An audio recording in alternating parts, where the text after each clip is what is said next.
আজকের এই জুমার খুতবায় যে বিষয়টি আপনাদের সামনে তুলে ধরব তা হচ্ছে তাজকিয়াতুন নফুস বা তাহারাতুল কুলুব, আত্মার পরিশুদ্ধি বা অন্তরের স্বচ্ছতা। আত্মার পরিশুদ্ধি অত্যন্ত গুরুত্বপূর্ণ বিষয় ইসলামে। যার যত বেশি আত্মা পাক পবিত্র থাকবে,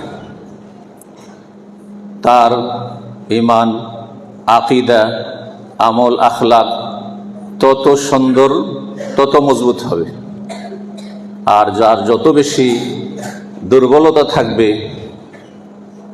এই অন্তরের পবিত্রতায় বা আত্মার পবিত্রতায়, তার মধ্যে তত বেশি চারিদিক থেকে পাপ এবং পাপীদের, জিন শয়তান, মানুষ শয়তানের আক্রমণ হতে থাকবে এবং তার মধ্যে প্রতিরোধের ক্ষমতা থাকবে না। এই জন্য বিষয়টি অত্যন্ত গুরুত্বপূর্ণ। বিশেষ করে আমাদের আহলে হাদিস সমাজে এই বিষয়টি নিয়ে আলোচনা করা এবং তার প্রতি মানুষকে উৎসাহিত করা এবং সেই দিকে মানুষকে সচেতন করা, সে অনুযায়ী মানুষকে জীবন গড়ার চেষ্টা করা, এই বিষয়টি অত্যন্ত বেশি প্রয়োজন রয়েছে। আল্লাহ রাব্বুল আলামিন তাজকিয়াতুন নফস, আত্মার পরিশুদ্ধির কথা কোরআনে কারীমে বিভিন্নভাবে বর্ণনা করেছেন। কখনো সেটি তাজকিয়াতুন নফসের শব্দ দিয়ে, কখনো তাহারাতুল কুলুবের শব্দ দিয়ে। এই জন্য প্রথমে আমি বলেছি যে এই দুটো বিষয় হচ্ছে একই রকম প্রতিশব্দ, যদিও নাম বা ভাষা হচ্ছে ভিন্ন, কিন্তু ক্ষেত্র হচ্ছে এক। আল্লাহ রাব্বুল আলামিন যে আয়াতগুলিতে আত্মার পরিশুদ্ধির কথা বর্ণনা করেছেন, তার দুটো আয়াত আম্মা পারাতি রয়েছে। অধিকাংশ মুসলিম ভাইদের মুখস্থ রয়েছে, অনেকের তরজমা তাফসীর জানা রয়েছে, কিন্তু আমলের ক্ষেত্রে সবচেয়ে বেশি আমাদের ত্রুটি। অনেকে বাহ্যিক আমরা ভালো মানুষ দেখি, কিন্তু এই আত্মার পরিশুদ্ধিতে শোচনীয়তা, কমজোরি থাকার কারণে দেখা যাচ্ছে যে বিভিন্ন দিক থেকে পাপে জড়িয়ে যাচ্ছে। ইচ্ছাকৃতভাবে পাপে জড়িয়ে যাচ্ছে অথবা অনিচ্ছাকৃতভাবে পাপে জড়িয়ে যাচ্ছে। রব্বুল আলামিন ইরশাদ করছেন তাজকিয়াতুন নফস বিষয়টি অত্যন্ত ব্যাপক, আম বিষয়। বিশেষ করে আমি এই জুমার খুতবার অল্প সময়ে এর স্তরগুলি সম্পর্কে বর্ণনা করব। এর তিনটি স্তর রয়েছে, এই নিয়ে আলোচনা করব।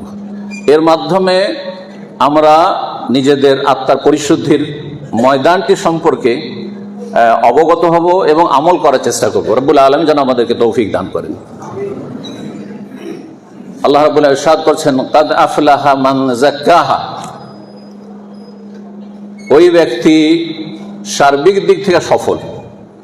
মাদ্রাসার ছাত্র আমাদের সামনে অধিকাংশ, এবং মাদ্রাসার ছাত্রীরা রয়েছেন, শিক্ষক শিক্ষিকারা রয়েছেন, তারা বিষয়টি ভালো করে বলছেন। ফালাহ কাকে বলা হয়? আজানে, একামতে হাইয়া আলাল ফালাহ বলা হচ্ছে। কাদ আফলাহাল মুমিনুন। আফলাহ শব্দটি কোরআনে কারীমে অত্যন্ত ব্যাপক সফলতার ক্ষেত্রে বর্ণনা করা হয়েছে। দিন দুনিয়ার সার্বিক সফলতা এবং সকল স্তরের সফলতা কে শামিল, যাতে রয়েছে সার্বিক কল্যাণ দুনিয়া এবং আখিরাতের। রব্বুল আলামিন ইরশাদ করছেন কাদ আফলাহা মান যাক্কাহা। যেই ব্যক্তি নিজের নফসকে, নিজের আত্মাকে পরিশুদ্ধ করবে, পাক পবিত্র করবে, সেই ব্যক্তি হচ্ছে সার্বিক দিক থেকে সফল, কামিয়াব। আপনি যদি কামিয়াব হতে চান, আপনি একজন ছাত্র হিসাবে, একজন শিক্ষক হিসাবে, একজন ব্যবসায়ী হিসাবে, একজন পরিবারের আপনি প্রধান হিসাবে, একজন সমাজপতি হিসাবে, যে কোনো স্তরের মানুষ হন না কেন, যদি জীবনে সফল হতে চান, তাহলে এই পথ অবলম্বন করতে হবে। আল্লাহ রাব্বুল আলামিন স্বয়ং শিখিয়ে দিয়েছেন আসমানি সিলেবাস। মান যাক্কাহা, যেই ব্যক্তি আত্মাকে পরিশুদ্ধ করবে সে হচ্ছে সফল। ওয়াকাদ খাবা, পক্ষান্তরে ব্যর্থ, হতভাগা, ক্ষতিগ্রস্ত, ক্ষয়ক্ষতির শিকার সর্বক্ষেত্রে। দুনিয়ায় হয়তো রাতারাতি বড়লোক হয়ে যাচ্ছে, দুনিয়ায় রাতারাতি হয়তো খুব সুখী হয়ে যাচ্ছে, আপনারা দেখে অবাক হয়ে যাচ্ছেন যে এটি হচ্ছে হয়তো সফলতা। কিছু সফলতা নাই, পরিণাম খুব খারাপ রয়েছে। ওয়াকাদ খাবা, ব্যর্থ, ক্ষতিগ্রস্ত ওই সব লোকেরা, মান দাসসাহা, যারা আত্মাকে কলুষিত করলেন, আত্মাকে পাপাচার দিয়ে বিভিন্ন পাপে জড়িয়ে গিয়ে, আকীদার ক্ষেত্রে ত্রুটি, ইবাদত বন্দেগীর ক্ষেত্রে ত্রুটি, আখলাক চরিত্র আদান প্রদান মামলাতের ক্ষেত্রে ত্রুটি, যার ফলে নিজের নফসকে, নিজের রূহকে কলুষিত করে ফেলেছে।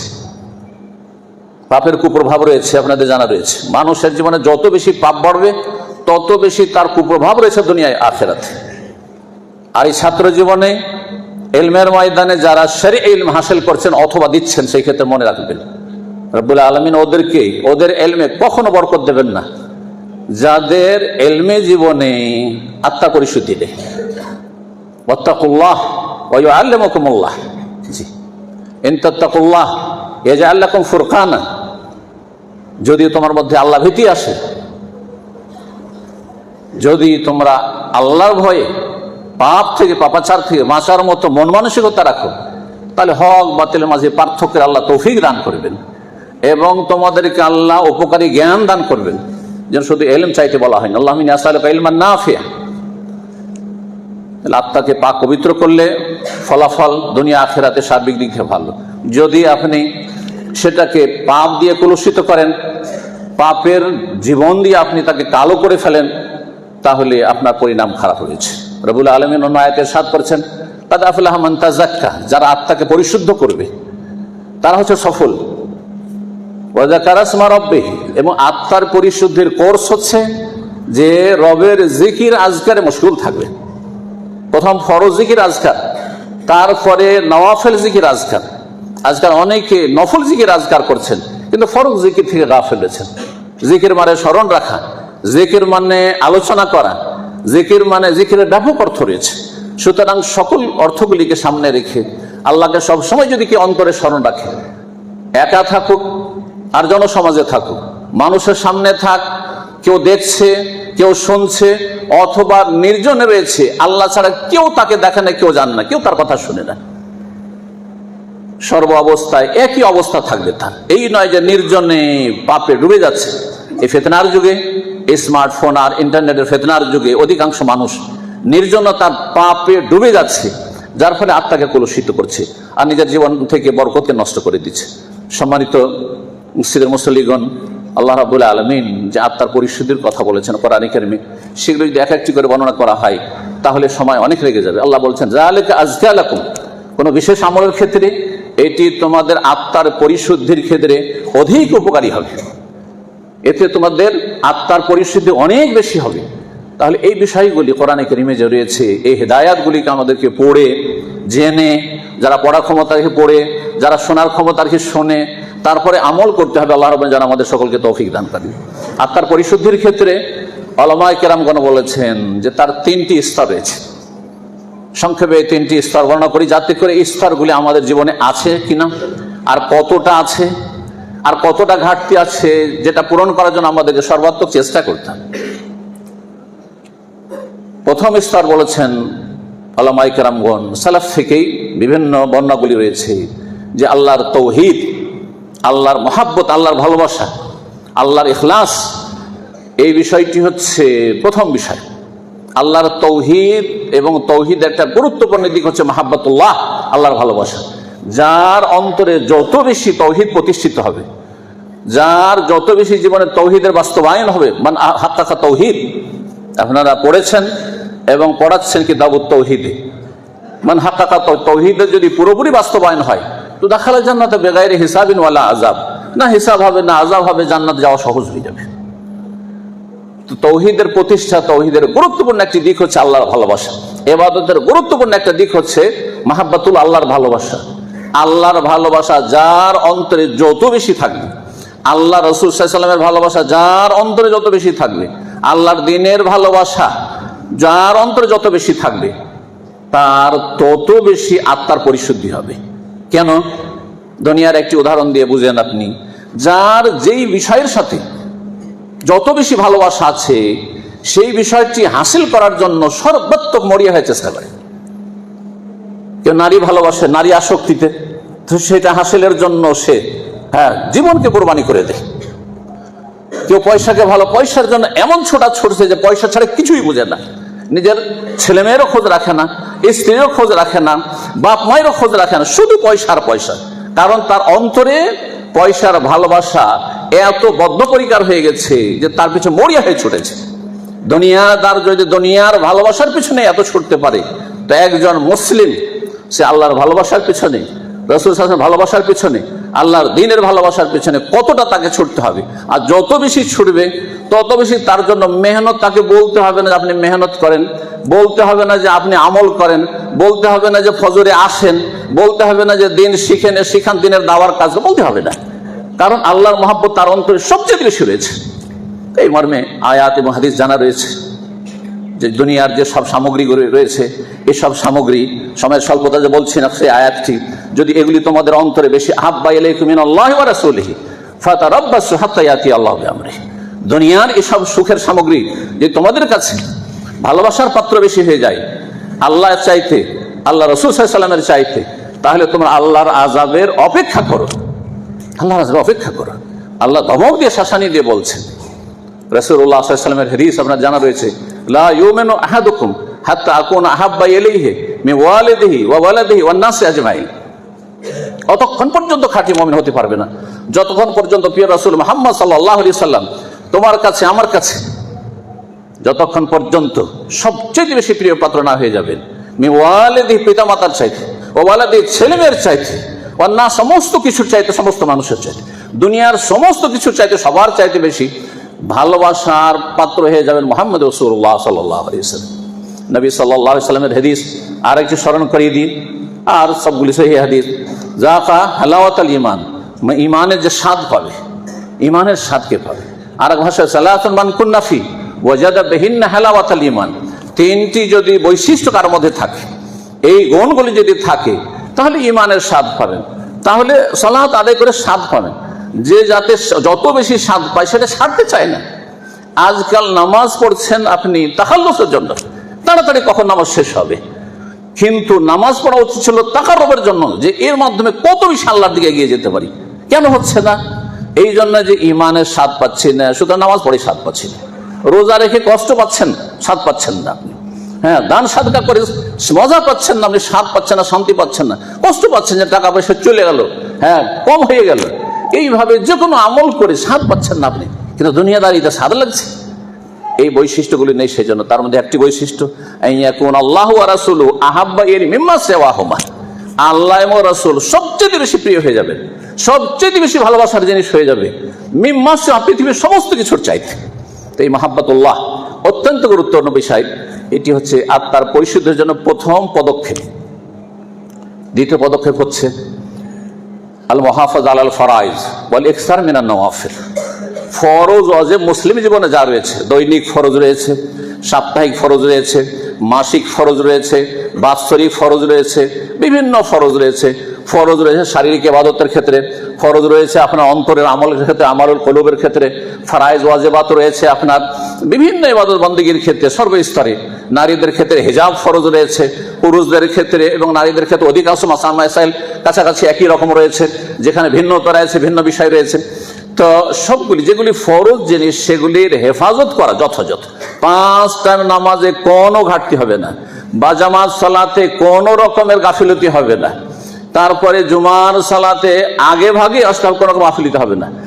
এই নয় যে আজানের পরে এসে ঢুকলেন, খুতবা শুরু হওয়ার পর ঢুকলেন, এমন হবে না। ফারাইজ ওয়াজিবাতের হেফাজত করা, ফারাইজ ওয়াজিবাতের হেফাজত হচ্ছে অন্যান্য যতগুলি ফরজ রয়েছে মানুষের, আল্লাহর হকের ক্ষেত্রে, মানুষের হকের, বাপ মায়ের হকের কতটা ফরজ রয়েছে আর কতটা স্তর রয়েছে, যেগুলো সুন্নত মুস্তাহাবের দরজাতে পড়ছে, সেগুলো জেনে বুঝে আর তারপরে ফরজগুলি জীবনের নিয়মিত আদায় করা, সুন্দরভাবে আদায় করা, আর তারপরে বেশি বেশি নফল আদায় করা, বেশি বেশি নফল আদায় করা।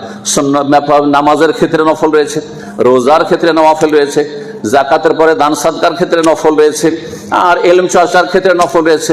ফরজে আইনের একটা স্তর রয়েছে ইলম চর্চার ক্ষেত্রে, ফরজে কিফায়ার একটা স্তর রয়েছে ইলম চর্চার ক্ষেত্রে, যেটা হচ্ছে সুন্নাত সকলের জন্য এবং মুস্তাহাব নওয়াফিল। বেশি বেশি নফল করার চেষ্টা করা ফরজের হেফাজতের পরে। যেই ব্যক্তি 5 ওয়াক্ত নামাজের সুন্দরভাবে হেফাজত করছে সেই ব্যক্তি তাহাজ্জুদের কথা চিন্তা করবেন, সেই ব্যক্তি সালাতুল দুহার কথা চিন্তা করবেন, সেই ব্যক্তি ইশরাকের কথা চিন্তা করবেন, সেই ব্যক্তি অন্য অন্য যে আজকার রয়েছে সেগুলি আজকারের কথা চিন্তা করবেন। আপনি এইভাবে বেশি বেশি নফল করার চেষ্টা করেন। এর মাধ্যমে মানুষের আত্মার পরিশুদ্ধি হয়ে থাকে, আত্মার পরিশুদ্ধি হয়ে থাকে। তৃতীয় বিষয়টি সেটি হচ্ছে আল মুহাসাবা ওয়াল মুরাকাবা, নিজের হিসাব নিজেই করা। হাসিবু আনফুসাকুম ক্বাবলা আন তুহাসাবু, নিজের হিসাব নিজেই করেন। আপনি কোনখানে আছেন এই অবস্থায় যদি মালাকুল মওত মওতের পরোয়ানা নিয়ে চলে আসে, তো আপনাকে রহমতের ফেরেশতা নিয়ে যাবে, এই লিনে নিয়ে যাবে, জান্নাতে যেতে পারবেন নাকি জাহান্নামে চলে যেতে হবে। যে কোনো অবস্থায় চিন্তা করে, একজন মানুষ ফজর পড়লো না আর সেই সময় তার মরণ চলে আসলো, সূর্য উঠিয়ে দিল, ওই সময় যদি তার মওত হয়, অথবা এক সময় নির্জনে পাপ দেখছিল, পাপ শুনছিল, সেই সময় তার মরণ হয়ে গেল, তা আপনি চিন্তা করুন যে এই ব্যক্তি জান্নাতে যেতে পারবে? এই ব্যক্তি কি আল্লাহ রহমত পাবে? রহমতের ফেরেশতা নিয়ে যাবে না আযাবের ফেরেশতা সিজ্জিনে নিয়ে যাবে? নিজের হিসাব নিজেই করেন। আমি যেখানে আছি আজকের দিনের হিসাব করেন আপনি, আজকের দিনে কতটা আপনি নেকি করলেন আপনি, আর গোনা কতটা করেছেন। গোনা করেছেন তো আপনার, বা গোনা হয়েছে কতটা পরিমাণ হয়েছে, এবং কাবিরা গোনাও কি হয়েছে, অনেকে হিসাবই করেন না, গোনাকে গোনাই মনে করেন না। কারণ গোনা করে করে এমন বদভ্যাস হয়ে গেছে, গোনাই লাগে না। যেমন ময়লা আবর্জনার জায়গায়, হ্যাঁ, নোংরা জায়গায় যারা বসবাস করে তাদের আর গন্ধ লাগে না, তাদের তখন নোংরা বস্তুর গন্ধ লাগে না। কিন্তু নতুন মানুষ, যার মেজাজ ফ্রেশ হয়ে আছে, যে পরিষ্কার পরিচ্ছন্ন জায়গায় থাকা অভ্যস্ত, সে সামান্য একটু গন্ধ পেলে তাকে গন্ধ লাগে। এইরকম এই জন্য হাদিসে রাসূলুল্লাহ সাল্লাল্লাহু আলাইহি ওয়াসাল্লাম রয়েছেন যে যেই ব্যক্তি গুনাহ করে, তো গুনাহ হতে ওই নাকের ডগায় মাছি বসার মতো, মাছিদের ডিস্টার্ব করছে, তাড়িয়ে দিল বারবার করে, কোনো কিছুই লাগে না তাকে, ওই রকম গুনাহ করতে অভ্যাস হয়ে গেছে, কোনো ব্যাপার না। অথচ জীবনে কাবিরা গুনাহ হচ্ছে। আজকাল মুসলিম সমাজে কাবিরা গুনাহর শেষ নেই, কাবিরা গুনাহর শেষ নেই। আপনার এই হিসাব নিকাশের ক্ষেত্রে, মহাসব নিজের হিসাব নিকাশের ক্ষেত্রে আপনাকে চিন্তা করতে হবে যে আপনাকে হাসর মাঠে যে জিজ্ঞাসা করা হবে 4-5টি সওয়াল, তার মধ্যে গুরুত্বপূর্ণ সওয়াল রয়েছে, এমন একটি সওয়াল রয়েছে, এমন একটি বিষয় রয়েছে যে 2 দিক থেকে জিজ্ঞাসা করা হবে। মিন আইনা ইকতাসাবাহু ওয়া ফিমা আনফাকাহু, আপনার টাকাটা পকেটে ঢুকেছে কোন রাস্তা দিয়ে, আর পকেট থেকে যখন বেরিয়ে গেছে খরচ করেছেন কোথায় আপনি খরচ করেছেন। চিন্তা করুন তো, এলম সম্পর্কে একটি সওয়াল। আপনি যা কিছু সারা জীবন শিখেছেন, আমি যা কিছু সারা জীবন শিখেছি, মাজা আমেলা ফি, এই এলম শিখে কতটা আমল করেছে। কিন্তু ওয়ান মালিহি, পয়সা সম্পর্কে, আপনার জমি জায়গা সম্পর্কে, আপনার ধন সম্পদ সম্পর্কে, আপনার রোজগার সম্পর্কে, মিন আইনা ইকতাসাবাহু ওয়া ফিমা আনফাকাহু, কোথা থেকে ইনকাম আর কোথায় খরচ করে হিসাব দেওয়ার জন্য মুহাসাবা আগে থেকে প্রস্তুত থাকে, যে আপনি হিসাব দিতে পারবেন না। এইভাবে মোরাকাবার একটি বিষয় রয়েছে, সুফিদের মোরাকাবা নয়, কোরআন সুন্নাহর মোরাকাবা হচ্ছে যে আপনি ইহসানের যে মারাতবা 2টো স্তর রয়েছে সেটা আপনি খেয়াল রাখবেন। ইহসানের স্তরগুলি, আনতা আবুদাল্লাহ কান্নাকা তারাহ ফাইন লাম তাকুন তারাহু ফাইন্নাহু ইয়ারাক, এই হচ্ছে মোরাকাবা। আল্লাহকে যেন দেখছি, এই নয় যে নামাজের সময় শুধু আল্লাহকে দেখছি, রোজা রমজানে শুধু আল্লাহকে দেখছি, তাহাজ্জুদ পড়ার সময় শুধু যেন আল্লাহকে দেখছি, না, এটা উদ্দেশ্য নয়। মুসলিম জীবনটা হচ্ছে পুরো ইবাদতের জীবন। সুতরাং আপনি ঘরে থাকেন, বাইরে থাকেন, মাঠে থাকেন, ঘাটে থাকেন, কাজে থাকেন, বিবির কাছে থাকেন, নির্জনে থাকেন, মানুষ সামনে থাকেন, ভালো মজলিসে থাকেন, আর আপনি হাটে বাজারে থাকেন, সব জায়গায় কান্নাকা তারাহ, যেন আল্লাহকে দেখতে পাচ্ছেন আপনি। সুতরাং সেখানে না হারাম করবেন, না হারাম দেখবেন, না হারাম শুনবেন, না হারাম খাবেন, না কারো বেঈমানি করবেন, না কাউকে ধোঁকা দেবেন। যতগুলি পাপের দিক রয়েছে আল্লাহ তো দেখছেন না, আল্লাহকে তো দেখছি। এটা যদি না হয়, ফাইন লাম তাকুন তারাহু ফাইন্নাহু ইয়ারাক, আল্লাহ তো দেখছেন, কমপক্ষে এতটা থাকতে হবে। এই যে মোরাকাবা, যে 2 দিকে মোরাকাবা হচ্ছে, ক্যামেরা লাগানো আছে, কত সতর্ক সাবধান চলছেন সেই জায়গাগুলিতে। আমরা যে অবশ্যই কাজ করি, যেখানে যেখানে ক্যামেরা লাগানো আছে সেখানকার মতো চিন্তা করুন তো দেখি। যেখানে ক্যামেরা নেই সেখানে একটু ফ্রি হয়ে হয়তো আপনি উঠা বসা করছেন, চলাফেরা করছেন, তাহলে চিন্তা করুন আপনি আল্লাহ রাব্বুল আলামিনের ক্যামেরা, কতগুলি ক্যামেরা লাগা আছে। স্বয়ং আল্লাহ আলাম ইয়া আলাম বিআন্নাল্লাহ ইয়ারা, তুমি কি জানো না? মানুষ কি জানে না যে আল্লাহ তো দেখছেন সবসময়। আর তারপরে কিরামান কাতিবিন ইয়ালামুনা মা তাফআলুন, এখানে ক্যামেরা লাগানো আছে, দূরে ক্যামেরা নেই, প্রত্যেক মানুষের সাথে ক্যামেরা লাগানো আছে। চিন্তা করুন তো দেখি, সবকিছু রেকর্ড হচ্ছে। এই হচ্ছে মুহাসাবা, মোরাকাবা। কোরআন এবং হাদিসে যথেষ্ট দলিল রয়েছে। বারাকাল্লাহু লানা ফিল কোরআনিল আযীম ওয়া নাফা'না ওয়া ইয়্যাকুম বিল আয়াতি ওয়া যিকরিল হাকীম। সুবহানা রাব্বিকা রাব্বিল ইজ্জাতি আম্মা ইয়াসিফুন ওয়া সালামুন আলাল মুরসালিন ওয়ালহামদুলিল্লাহি রাব্বিল আলামিন।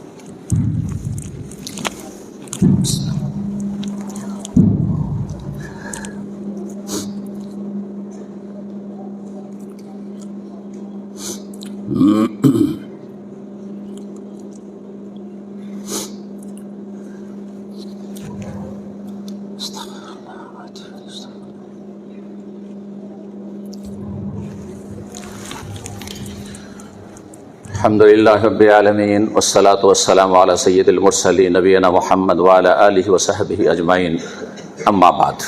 সম্মানিত মসজিদে মুসল্লিগণ, যে কথাগুলি বললাম আবার সংক্ষেপে আপনাদেরকে স্মরণ করিয়ে দিই যে আমাদের আত্মাকে যদি পাক পবিত্র করতে হয়, পাপাচার থেকে মুক্ত করতে হয়, পাপের জীবন থেকে মুক্ত করতে হয়, তাহলে আমাদেরকে আল্লাহ রাব্বুল আলামিনের ভালোবাসা, দ্বীনের ভালোবাসা এবং রাসূল সাল্লাল্লাহু আলাইহি ওয়াসাল্লামের ভালোবাসা আমাদেরকে ভালোবাসার দেখতে হবে যে আমাদের ভালোবাসাতে কতটা ঘাটতি আছে।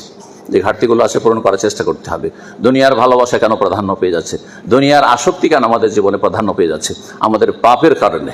যত মানুষের জীবনে পাপ বাড়বে তত বেশি পাপকে ডেকে নিয়ে আসবে ওলামায়ে কেরামগণ বলেছেন।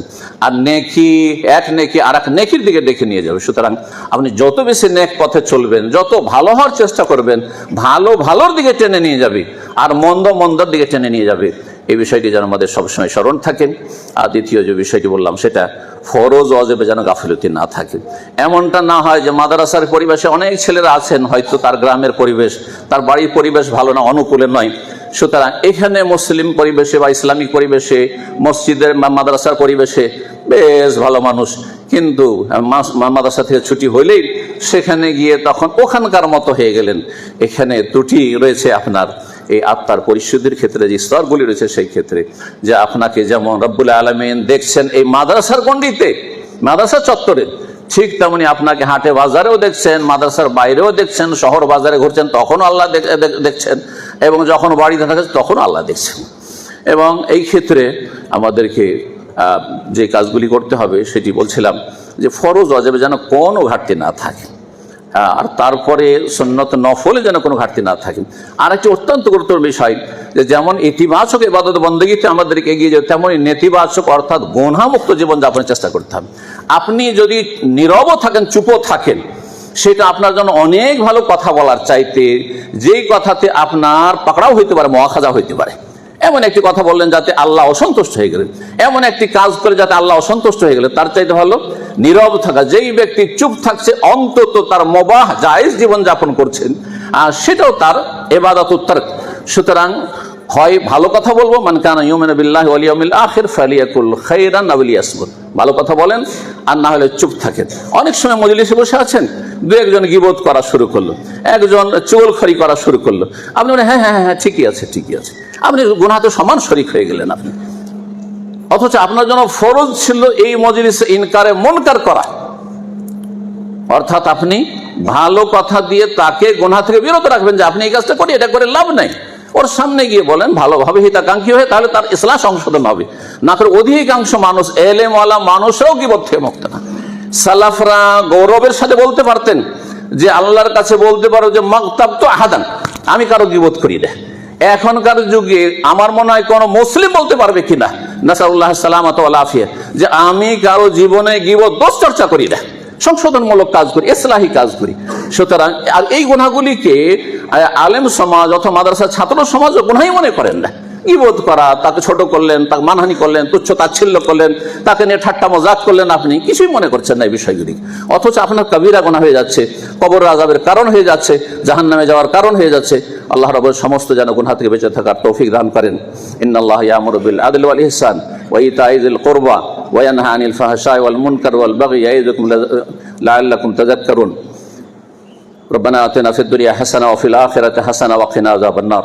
ربنا ظلمنا أنفسنا وإن لم تغفر لنا وترحمنا لنكونن من الخاسرين. اللهم أعز الإسلام والمسلمين، اللهم أعز الإسلام والمسلمين، اللهم أعز الإسلام والمسلمين وأذل الشرك والمشركين، وأذل الشرك والمشركين، وأذل الشرك والمشركين. اللهم انصر عبادك الموحدين، اللهم انصر عبادك، اللهم انصر عبادك. اللهم أهلك الظالمين بالظالمين اللهم أهلك الظالمين بالظالمين وأخرج المسلمين من بين أيديهم سالمين غانمين اللهم سلط الظالمين على الظالمين اللهم سلط الظالمين على الظالمين وأخرج المسلمين من بين أيديهم سالمين غانمين سبحان ربك رب العزة عما يصفون وسلام على المرسلين والحمد لله رب العالمين.